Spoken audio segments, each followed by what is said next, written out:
الحمد لله رب العالمين والصلاة والسلام على سيد الأنبياء والمرسلين خاتم النبيين أما بعد فأعوذ بالله من الشيطان الرجيم بسم الله الرحمن الرحيم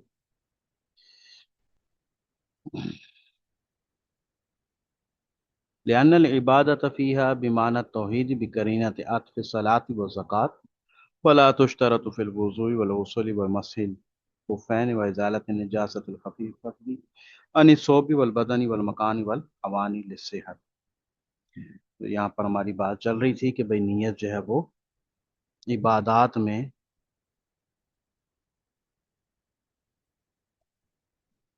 ضروری ہے۔ تو لأن العبادت فیہ بمعنی التوحید،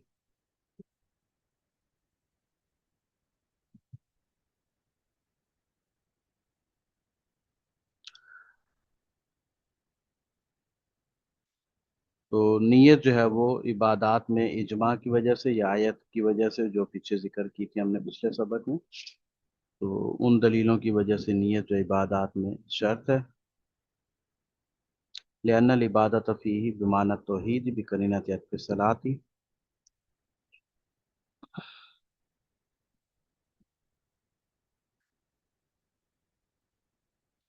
کیونکہ لفظ عبادت جو ہے وہ آیت کریمہ میں توحید کے معنی میں استعمال کیا گیا ہے۔ وما امروا لیعبدوا اللہ،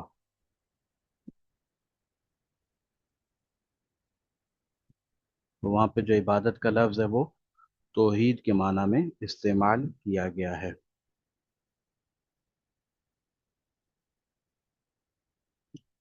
جس کا قرینہ یہ ہے کہ صلاۃ زکوٰۃ پر معطوف ہے۔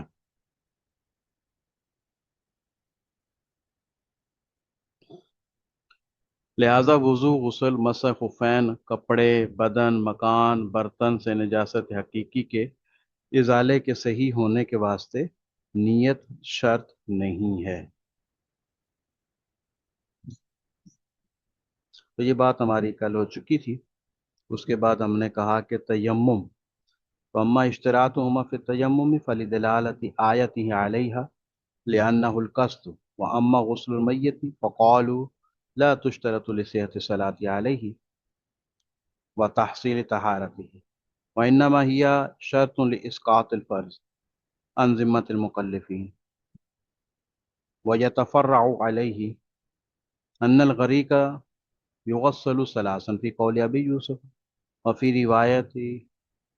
روایت عن محمد انہ ان نوی عند الاخراج من الماء یغسل مرة وان لم ینوی فثلاثا وعنہ یغسل مرة واحدہ۔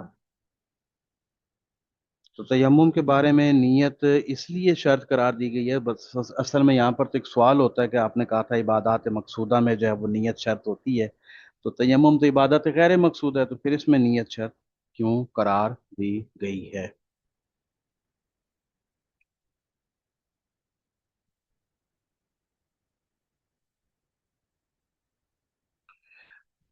تو اس کے بارے میں بتایا گیا کہ تیمم میں جو نیت شرط قرار دی گئی ہے وہ آیت کی وجہ سے ہے، فَلِدَلَالَةِ آیتہ علیہ، کیونکہ جو آیت قرآنی ہے وہ اس پر دلالت کرتی ہے، کیونکہ تیمم کا لفظی مطلب ہی قصد کرنا ہے، تو قصد و ارادہ کا معنی جو ہے وہ آیت کے اندر حاصل ہوتا ہے۔ تو لِأَنَّهُ القصد، کیونکہ تیمم نام ہی قصد کا ہے۔ وَأَمَّا غسل المیت فقالوا، اب غسل میت،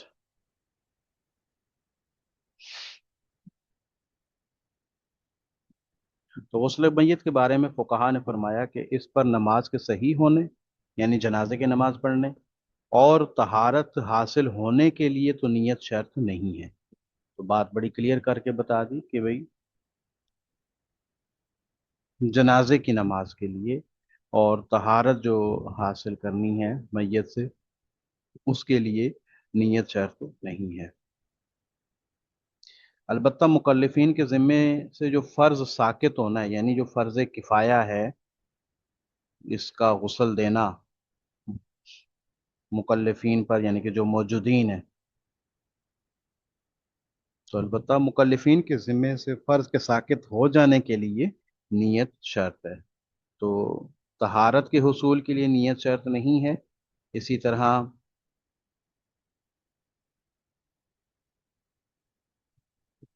جنازے کی نماز پڑھنے کے لیے بھی نیت شرط نہیں ہے.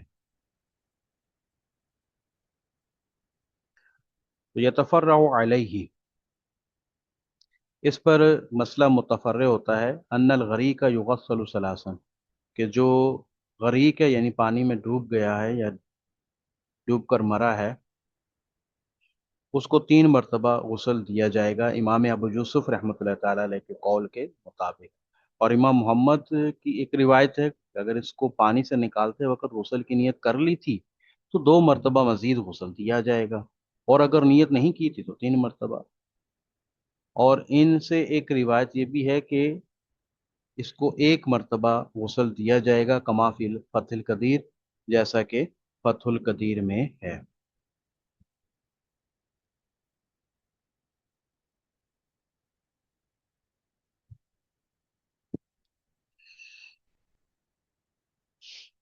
تو اگر اس کو پانی سے نکالتے وقت نیت کر لی تھی تو امام محمد کے نزدیک اس کو 2 مرتبہ مزید غسل دیا جائے گا. اور ایک روایت ان سے یہ بھی ہے کہ 1 مرتبہ ہی غسل دیا جائے گا، جیسا کہ فتح القدیر میں بھی ہے.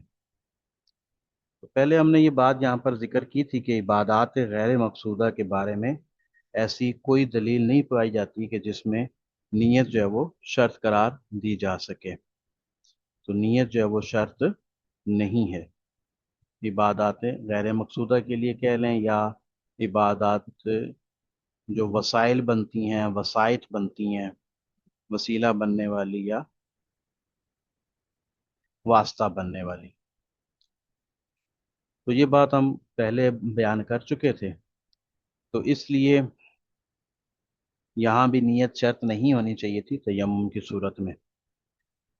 حالانکہ تیمم میں نیت جو ہے وہ تیمم کے صحیح ہونے کے لیے شرط قرار دی جاتی ہے. تو اس کی وجہ اور اس کی دلیل بیان کی گئی کہ تیمم جو ہے وہ بنفس ہی پاکی حاصل کرنے کا ذریعہ نہیں ہے. یعنی وہ مٹی اور مٹی جو ہے نا وہ بنفس ہی مطہر نہیں ہے.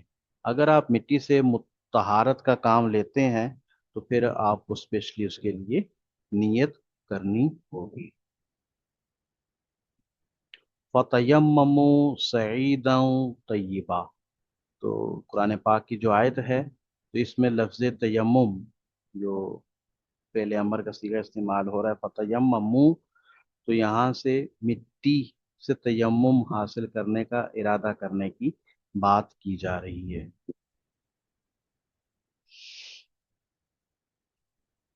القصد الی الصعید طاہر للتطہیر، پاک مٹی سے طہارت حاصل کرنے کے ارادے کا نام تیمم ہے.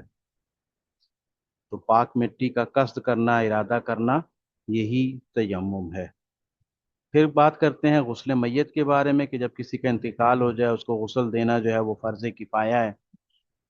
تو اب اس کو جو غسل دیا جائے گا تو اس کے لیے غسل میت کے صحت کے لیے یا صحیح ہونے کے لیے کیا نیت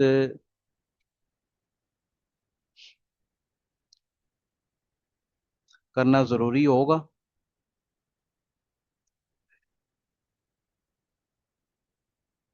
تو مسلمانوں کے ذمے پر ہوتا ہے، یعنی کہ اس کے ذمے ایک فرض ہوتا ہے کہ فرض کفایہ ہے غسل میت دینا، کہ اگر تو کسی نے غسل دے دیا تو سب سے فرض ساقط ہو جائے گا، اور اگر کسی نے بھی غسل نہیں دیا تو جن جن تک اطلاع پہنچی تھی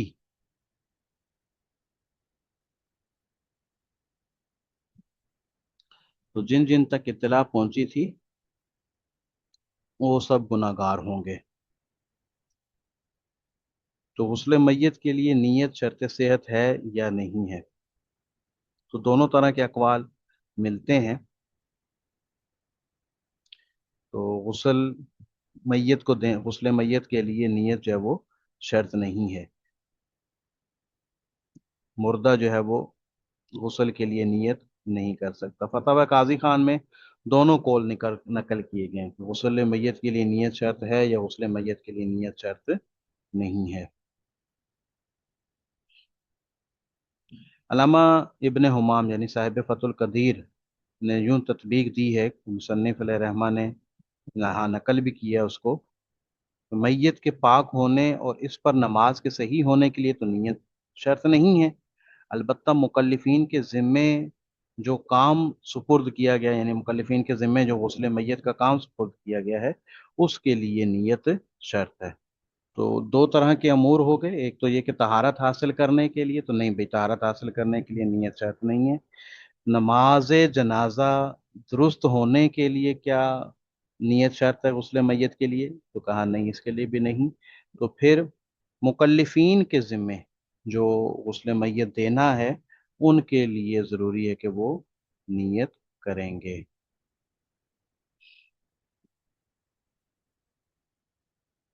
تو عام مسلمانوں پر جو حق ہے جیسا کہ ذکر کیا گیا، تو مردہ جب ناپاک ہو گیا تو اب وہ غسل کر کے خود اپنی ناپاکی تو دور کر نہیں سکے گا، میت کی طہارت اور اس کی پاکی کے لیے تو نیت شرط نہیں رہی، البتہ مکلفین کے ذمے جو کام تھا اس کی ادائیگی کے لیے نیت شرط ہے۔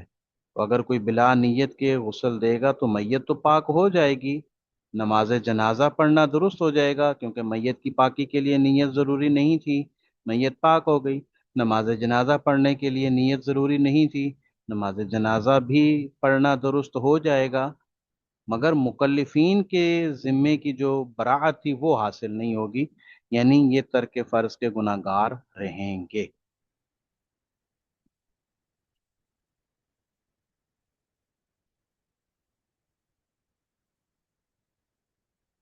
مصنف علیہ رحمہ یہاں پر ایک مسئلہ متفرق کر رہے ہیں کہ جو آدمی پانی میں ڈوب کر مر گیا تو اس کے تمام جسم پر چونکہ پانی بہہ چکا ہے تو لہٰذا غسل کا جو مقصد تھا طہارت وہ تو حاصل ہو چکی، مگر اس کے باوجود اس کو دوبارہ غسل دینا فرض ہوگا کہ مکلفین کے ذمے سے جو براعت ہے وہ ابھی مکمل نہیں ہوئی، ان کی جانب سے نیت نہیں پائی گئی۔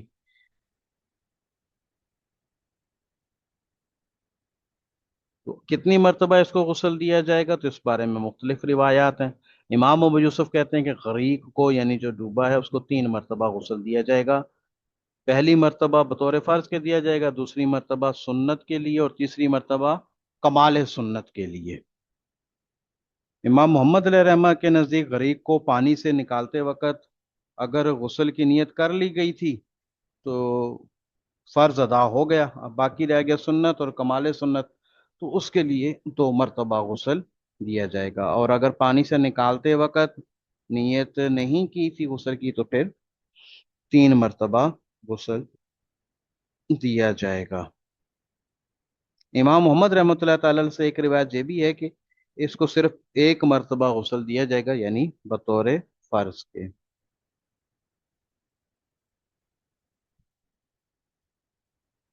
غسیل الملائکہ حضرت حنظلہ رضی اللہ تعالی عنہ، ان کو تو فرشتوں نے غسل دیا تھا، حضور نبی کریم صلی اللہ تعالی علیہ وآلہ وسلم نے یا کسی اور صحابی نے ان کو غسل نہیں دیا۔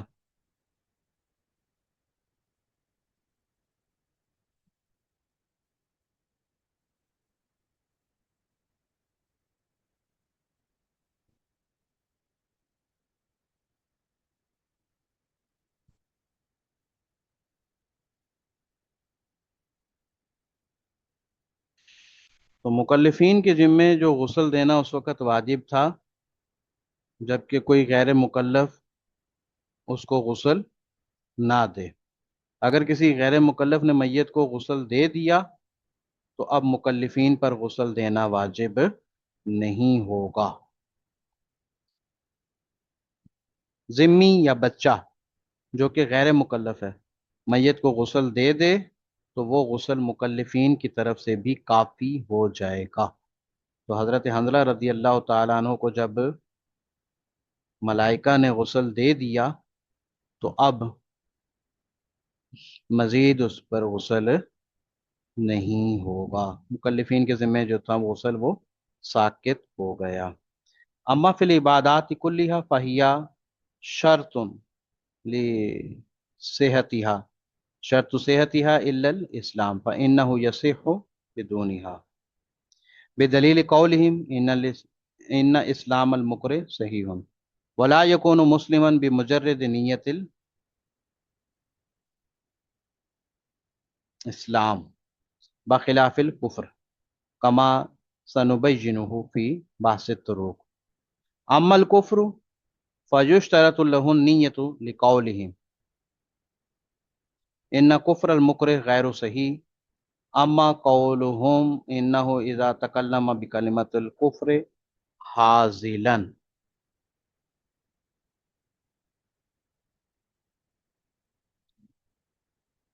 یکفر انما هو باعتبار ان عینہ کفر کما علم فی الاصول من بحث الازل۔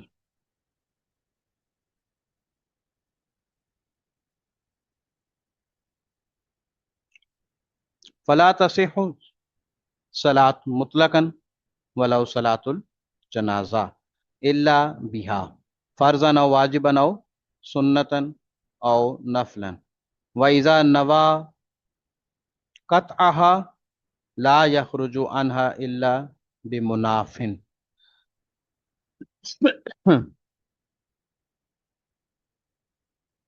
ولو نوى انتقال عنها الى غيرها فإن كانت الثانية غير الأولى وشرع بالتقريب تکبیری صار منتقلا وإلا فلا۔ اب کہتے ہیں کہ تمام عبادات میں نیت کا ہونا جو ہے وہ شرط ہے۔ اما فی العبادات کلیہ فہیہ یعنی نیت شرط و صحتہا، ان عبادات کے درست ہونے کے لیے نیت جو ہے وہ شرط ہے۔ الا الاسلام مگر یہ کہ اسلام قبول کرنا، اسلام قبول کرنا بھی ایک عبادت ہے مگر اس کے لیے نیت جو ہے وہ شرط نہیں ہے۔ فَإِنَّهُ يَصِحُّ بِدُونِهَا کیونکہ وہ تو بغیر نیت کے بھی معتبر ہوتا ہے، درست ہو جاتا ہے۔ بدلیل قولہم فقہا کے قول جو ہے وہ دلیل کے طور پر پیش کر رہے ہیں کہ ان اسلام المکرہ، مکرہ کا جو اسلام ہوتا ہے وہ بھی قبول ہوتا ہے، صحیح ہوتا ہے، درست ہوتا ہے۔ ولا یکن مسلمن بمجرد نیت الاسلام، اور محض نیت سے کوئی مسلمان نہیں ہوگا۔ بخلاف الکفر، برخلاف کفر کے، جیسا کہ ان قریب ہم اس کو طرق کی بحث میں بیان کریں گے۔ اما الکفر فتشترط له النیت، اور کفر تو اس کے لیے نیت شرط ہے، کیونکہ انہوں نے کہا کہ مکرہ کا کفر صحیح نہیں ہے۔ اما قولہم، مکرہ کا کفر جو ہے وہ صحیح نہیں ہے، اور ان کا یہ قول کہ جب کوئی کلمہ کفر مذاق کے طور پر کہے تو وہ کافر قرار دیا جائے گا، تو وہ اس وجہ سے ہے کہ اس کا عین ہی کفر ہے، بے اعتبار انا عینہ کفر، اس اعتبار سے کہ اس کا عین جو ہے وہ کفر ہے۔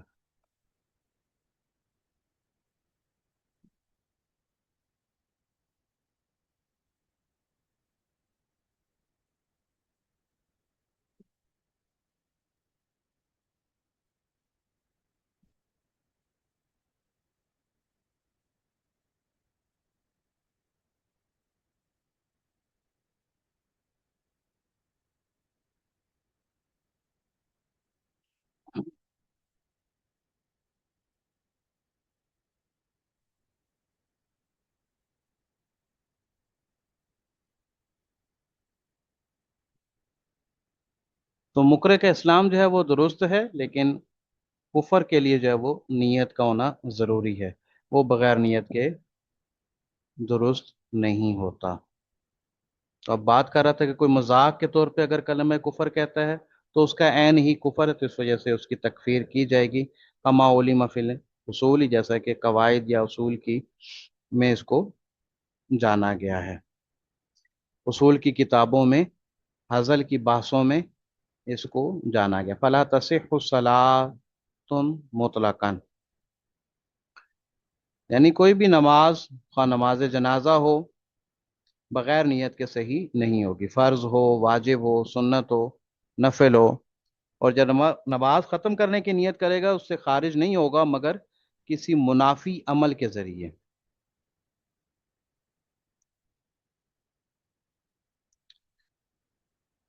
ولا تصح الصلاۃ مطلقاً، تو اگر یہ نماز سے باہر نکلنے کا ارادہ کرتا ہے، اذا نوا قطعہا، اور جب یہ نماز کے منقطع ہونے کا ارادہ کرتا ہے تو لا یخرج عنہا الا بمناف، تو نماز کے منافی کام کرنے سے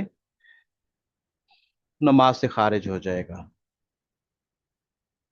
اور اگر ایک نماز سے دوسری نماز کی طرف منتقل ہونے کی نیت کرے گا، تو اگر دوسری نماز پہلی نماز کا غیر ہو تو اس کو تکبیر سے شروع کر دے تو نماز دوسری نماز کی طرف منتقل ہو جائے گا، ورنہ نہیں۔ تو سارا منتقلا و الا فلا۔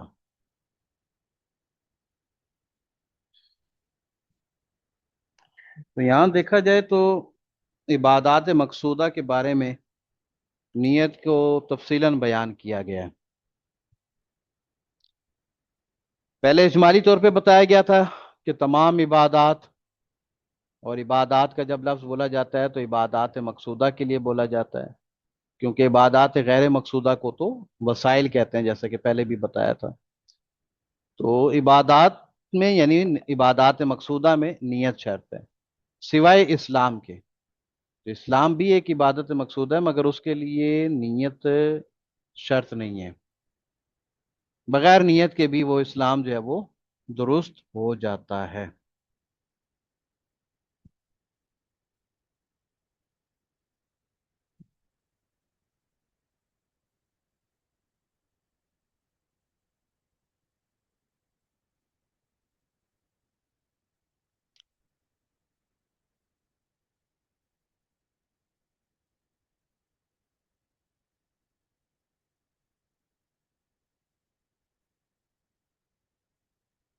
جی، تو بغیر نیت کے بھی اسلام درست ہو جاتا ہے۔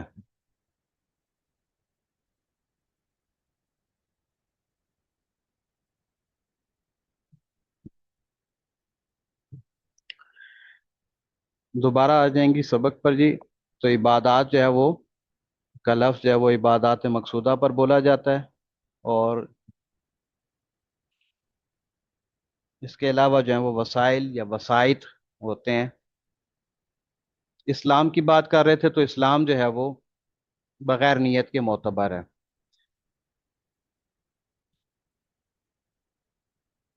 تو اس کی دو صورتیں ہو سکتی ہیں، یا تو کوئی حربی ہے، وہ حرب کے اپنے حرب میں جو ہے دارالحرب میں وہ اسلام قبول کر رہا ہے، یا دارالاسلام میں۔ تو اگر تو وہ جبرن اور اکراہ کے نتیجے میں اگر کوئی مسلمان ہوتا ہے تو شرعاً اس کو مسلمان ہونے کا حکم لگایا جائے گا، خواہ اس کے دل میں کچھ بھی ہو، کیونکہ ہم ظاہر کے مکلف ہیں۔ تو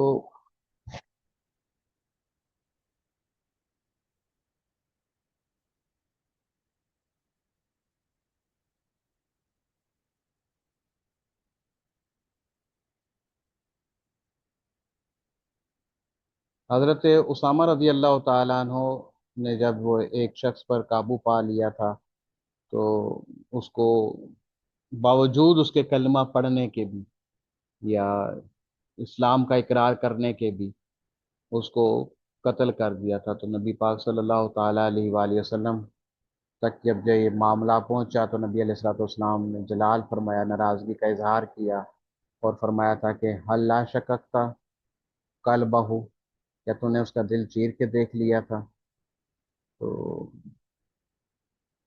آپ نے یہی اس جواباً کہا تھا نا کہ وہ جان کے خوف سے کلمہ پڑھ رہا تھا۔ اس پہ نبی علیہ الصلوۃ والسلام نے ناراض ہو کر ارشاد فرمایا تھا کہ حل لا شککتا قلبہ، کیا تو نے اس کا دل چیر لیا تھا، یا تو نے اس کے دل کے اندر کی بات جان لی تھی؟ تو مطلب ہے کہ مکلفین جو ہم ہیں تو وہ ظاہر پر ہیں، تو ظاہر کے اعتبار سے تو اس نے اگر اسلام قبول کر لیا تو اس کے اسلام کا اعتبار کیا جائے گا۔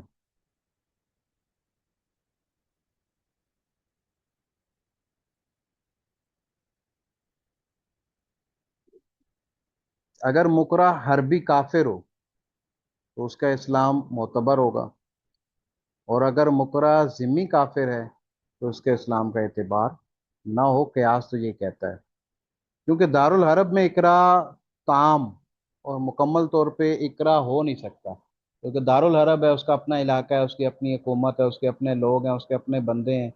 تو اگر حربی کافر کسی صورتن اکراہ پر اسلام قبول کر لیتا ہے جبکہ وہ دارالحرب میں ہی ہو،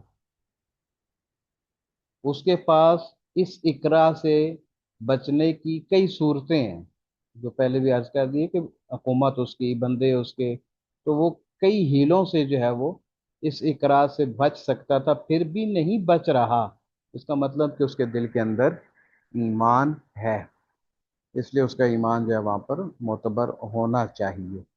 اور ذمی کافر جو ہے تو یہاں یہ دارالسلام میں ہے، دارالسلام میں ہوگا، تو دارالاسلام میں ہونے کے اس کا کوئی چارہ چلتا نہیں ہوگا، اس کی کوئی حیثیت نہیں ہوگی، تو اس پر اگر یہاں پر اقرار کیا جاتا ہے اور یہ اسلام قبول کرتا ہے اقرار کی صورت میں، تو اس کی چونکہ قوت نہیں، اس کا چونکہ حوصلہ نہیں، تو اس کا اسلام جو ہے وہ قبول نہیں ہوگا مگر نیت کے ساتھ۔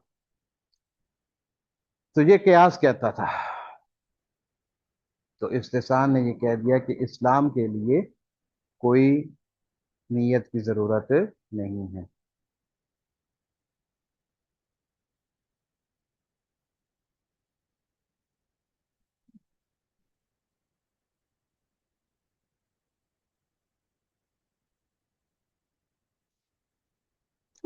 تو مکرہ کا اسلام جو ہے وہ معتبر ہے، چونکہ نیت کا وہاں پر کوئی ضرورت نہیں ہے، چاہے وہ حربی ہو یا وہ ذمی ہو۔ اسی طرح اگر نشے کی حالت میں وہ اسلام قبول کرتا ہے تب بھی اس کا اعتبار کیا جائے گا۔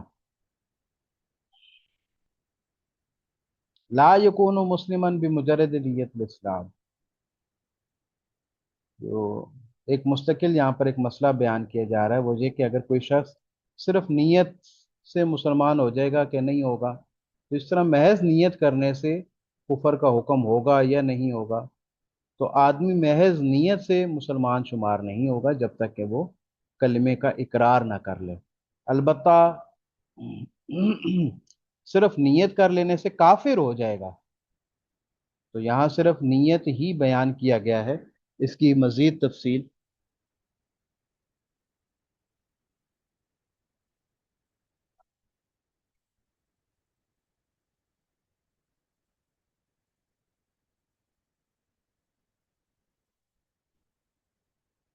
تو عمل کفر فشرط لہو نیت، کفر کے لیے جو ہے وہ نیت شرط ہے۔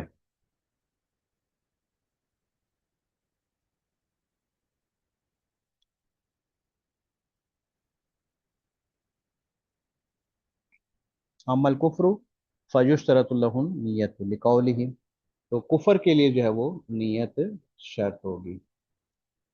اور فقہ کرام نے لکھا کہ ان کفر المکر غیر صحیح، کہ اقرار سے کوئی شخص کافر نہیں ہوتا جبکہ قلب ہو مطمئن بالایمان، اس کا جو قلب ہو، اس کا جو دل ہو، وہ ایمانی حالت پر مطمئن ہو۔ اب اس پر جبر و اکراہ کیا جاتا ہے تو یہاں پہ بھی پھر وہ دو صورتیں آ جائیں گے، ایک عزیمت کی اور ایک رخصت کی۔ تو جس مسلمان پر اکراہ کیا جا رہا ہے، اس کو مجبور کیا جا رہا ہے کلمہ کفر بکنے کے لیے تو رخصت تو اس کے پاس موجود ہے کہ وہ کلمہ کفر بک دے اور اپنی جان بچا لے، جبکہ قلب ہو مطمئن بالایمان، کہ جب کہ اس کا دل جو ہے وہ ایمان پر مطمئن ہو تو وہ کافر نہیں ہوگا۔ تو یہ رخصت کی صورت کی، اور عزیمت کی صورت تو یہ ہے کہ اقرا کی صورت میں جان کی پرواہ نہ کرے اور کلمہ کفر زبان سے نہ بکے، جان جاتی ہو تو چلی جائے، تو برداشت کر سکتا تھا تو برداشت کر لے۔ اور اقرا بھی یہاں پہ اقرا حقیقی مراد ہے کہ سامنے والے کے بارے میں پتہ ہے کہ وہ قدرت رکھتا ہے کہ جو وہ کہہ رہا ہے وہ کر جائے گا۔ تو مکرہ کا اسلام تو معتبر ہے مگر اس کا کفر جو ہے وہ معتبر نہیں ہے۔ نبی کریم صلی اللہ تعالیٰ علیہ وآلہ وسلم کا فرمان ہے، الاسلام یعلو ولا یعلا علیہ، اسلام غالب رہتا ہے مغلوب نہیں ہوتا۔ تو اکراہ کی حالت میں اسلام اس لیے معتبر مانا گیا ہے کہ اسلام کا غلبہ ہے، کفر کی حالت میں یا کفر کے لیے معتبر نہیں مانا گیا، کیونکہ معتبر ماننے کی صورت میں کفر غالب ہو جائے گا۔ مگر یہ ساری بحث جو ہے وہ دنیاوی احکام کے لیے ہے، اخروی احکام کے لیے وہی ہے کہ جو اللہ تبارک و تعالی جانتا ہے۔ اذا تکلم بکلمۃ الکفر حاضلا، جب کوئی مذاق کے طور پر کلمہ کفر بکے، تو اگر کوئی شخص اپنی زبان پر کلمہ کفر مذاق میں جاری کرتا ہے تو اس پر کفر کا حکم لگے گا، جبکہ ہزل کی صورت میں نیت نہیں پائی جاتی، یعنی وہ جو بول رہا ہوتا ہے اس کی طرف اس کی نیت نہیں ہوتی، وہ ہنسانے کے لیے یا مذاق کرنے کے لیے ایسی بات کر رہا ہوتا ہے، اس کے باوجود اس پر کفر کا حکم لگے گا۔ یکفرو، اس کی تکفیر کی جائے گی، یا یکفرو، وہ کافر ہو جائے گا۔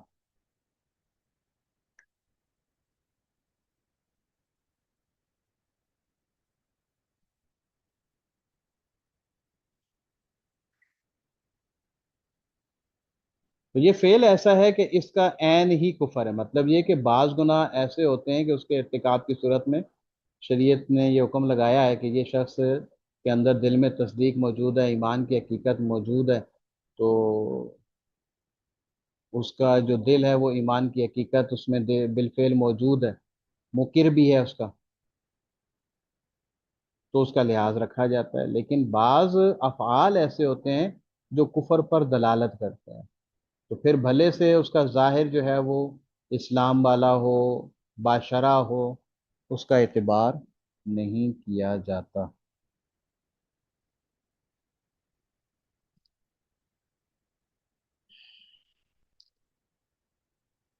مندر میں جا کر جیسے کہ بت کو سجدہ کر رہا ہو تو اس پر کفر کا حکم لگے گا، اگرچہ وہ یہ کہے کہ میں مصلحتاً سجدہ کر رہا تھا۔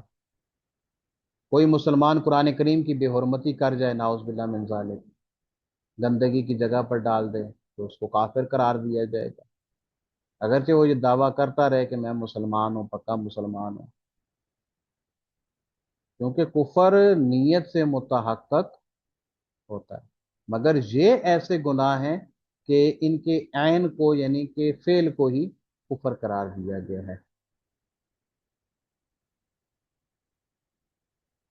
اسی ہی حال جو ہے نا وہ اگر کوئی حاضلن یعنی مذاق کے طور پر کلمہ کفر بکتا ہے تو اس کا بھی یہی حال ہوگا۔ تو بعض افعال ایسے ہیں کہ ان پر کفر دلالت کرتا ہے، وہ افعال جو ہیں وہ کفر پر دلالت کرتے ہیں، تو اگرچہ نیت کفر کی نہ ہو تب بھی۔